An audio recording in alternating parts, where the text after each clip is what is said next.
Hello friends, welcome to Scientech biology. CBC यानी complete blood count, यह एक तरह का ब्लड टेस्ट है जिसका यूज़ हमारे ओवरऑल हेल्थ को इवेलुएट करने और हमारे ब्लड में प्रेजेंट सेल्स जैसे आरबीसी, डब्ल्यूबीसी और प्लेटलेट्स के बारे में महत्वपूर्ण इंफॉर्मेशन देने के लिए होता है।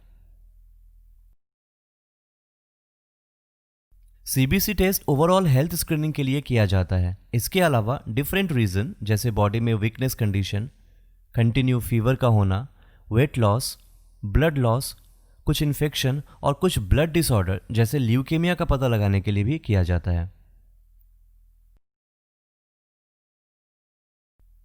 सीबीसी टेस्ट जनरली एक ऑटोमेटेड इंस्ट्रूमेंट से किया जाता है जो ब्लड में डिफरेंट पैरामीटर्स जैसे ब्लड सेल्स का काउंटिंग, ब्लड सेल्स के फिजिकल फीचर्स जिसमें शेप और साइज आते हैं, इसके बारे में बताता है। एक स्टैंडर्ड सीबीसी में RBC count, haemoglobin count, haematocrit value, RBC indices जैसे MCH, MCB, MCHC etcetera, WBC या leukocyte count, differential WBC count, platelet count और मीन प्लेटलेट वॉल्यूम यानी एमपीवी शामिल है। आइए अब देखते हैं इन सारे इंडिसेस को डिटेल में। RBC count. आरबीसी काउंट का मतलब हमारे ब्लड के सैंपल में आरबीसी की टोटल नंबर की काउंटिंग है। मेल में आरबीसी का नॉर्मल रेंज 4.32 से 5.72 मिलियन सेल्स पर क्यूबिक मिलीमीटर और फीमेल में 3.9 से 5.03 मिलियन सेल्स पर क्यूबिक मिलीमीटर होता है। आरबीसी के नॉर्मल रेंज में कमी को एनीमिया के रूप में जाना जाता है, तो वहीं इंक्रीज आरबीसी काउंट को पॉलीसाइथेमिया कहते हैं। पॉलीसाइथेमिया का मुख्य कारण kidney disease, lung infection, heart disease, liver infection और बोन मैरो डिजीज हो सकता है। एमसीवी। एमसीवी यानी मीन कॉर्पस्कुलर वॉल्यूम, यह हमारे ब्लड के आरबीसी का एवरेज साइज का मेजरमेंट है। एमसीवी का नॉर्मल रेंज 80 से 100 एफएल होता है। एमसीवी के वैल्यू का कम होना माइक्रोसाइटिक एनीमिया को इंडिकेट करता है, तो वहीं high MCV macrocytic anaemia, liver infection या हाइपोथायरॉयडिज्म को इंडिकेट करता है। एमसीएच यानी कि मीन कॉर्पस्कुलर हेमोग्लोबिन, यह आरबीसी के अंदर हेमोग्लोबिन की औसत मात्रा की काउंटिंग है। एक एडल्ट में एमसीएच का नॉर्मल रेंज 27 से 31 पाइकोग्राम होता है। Low MCH value iron deficiency anaemia और high MCH value vitamin B deficiency disease को इंडिकेट करता है। एमसीएचसी। एमसीएचसी को मीन कॉर्पस्कुलर हेमोग्लोबिन कंसंट्रेशन कहते हैं। एमसीएचसी आरबीसी के अंदर प्रेजेंट हेमोग्लोबिन की एवरेज कंसंट्रेशन को काउंट करता है। इसका नॉर्मल रेंज 32 से 36 ग्राम पर डीएल है। Haemoglobin count. हेमोग्लोबिन एक प्रोटीन है जो बॉडी में ऑक्सीजन और कार्बन डाइऑक्साइड का ट्रांसपोर्टेशन करता है। यहां हेमोग्लोबिन काउंट ब्लड की ऑक्सीजन कैरिंग कैपेसिटी को बताता है। लो हेमोग्लोबिन काउंट एनीमिया को इंडिकेट करता है और डिहाइड्रेशन, सर्टेन ट्यूमर और पॉलीसाइथेमिया में हेमोग्लोबिन का वैल्यू बढ़ जाता है।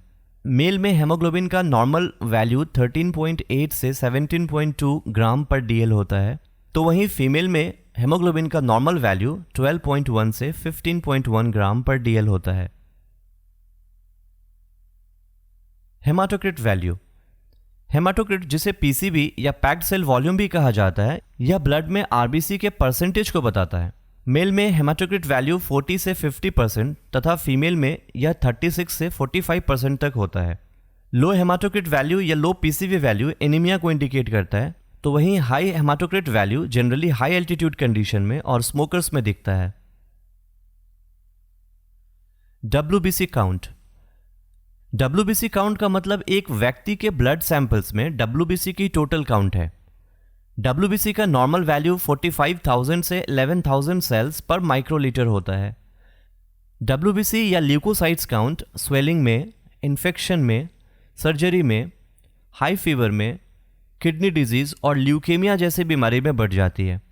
वहीं कीमोथेरेपी के दौरान और कुछ वायरल इन्फेक्शन के दौरान इसकी काउंटिंग में कमी आ जाती है। Differential leucocytes count. हमारा डब्ल्यूबीसी 5 डिफरेंट टाइप्स के सेल से बना होता है, जिसमें न्यूट्रोफिल, लिम्फोसाइट्स, मोनोसाइट्स, इओसिनोफिल और बेसोफिल शामिल है। इन सभी सेल्स की इंडिविजुअल काउंटिंग को ही डिफरेंशियल ल्यूकोसाइट्स काउंटिंग कहते हैं। Neutrophil count. न्यूट्रोफिल हमारे बॉडी को पैथोजेनिक इन्फेक्शन से लड़ने में मदद करता है। यह हमारे ब्लड में 50 से 70% तक होता है। इसकी कमी को न्यूट्रोपेनिया कहते हैं। न्यूट्रोपेनिया का मुख्य कारण auto immune disease, bone marrow disease और डाइटरी डेफिशिएंसी है।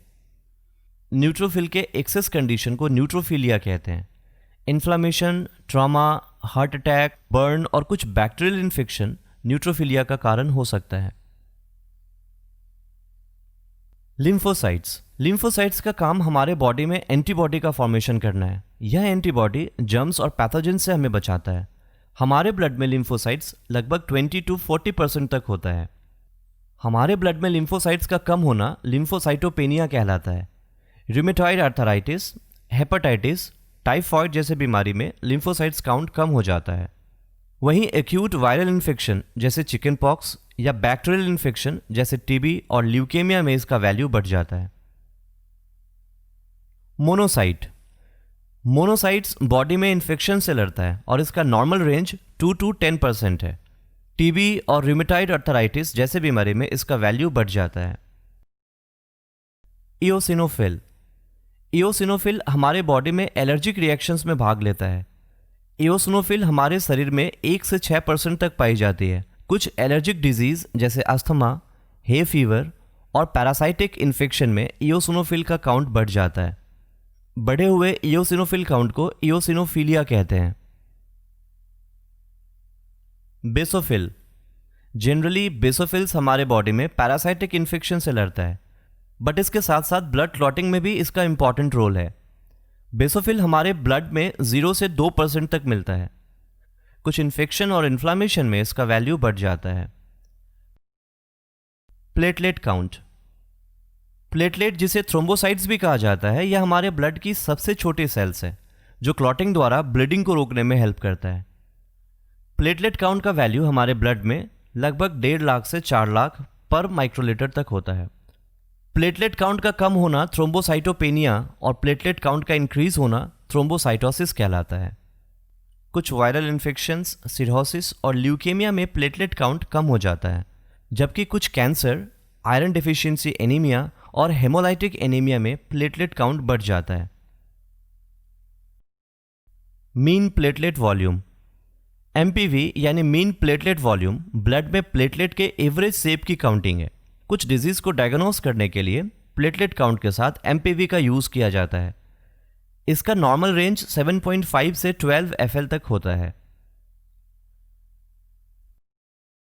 होप कि आपको यह वीडियो पसंद आया होगा। सीबीसी टेस्ट से जुड़ी यदि आप कोई अदर इन्फॉर्मेशन चाहते हैं तो आप हमसे कमेंट सेक्शन में पूछ सकते हैं।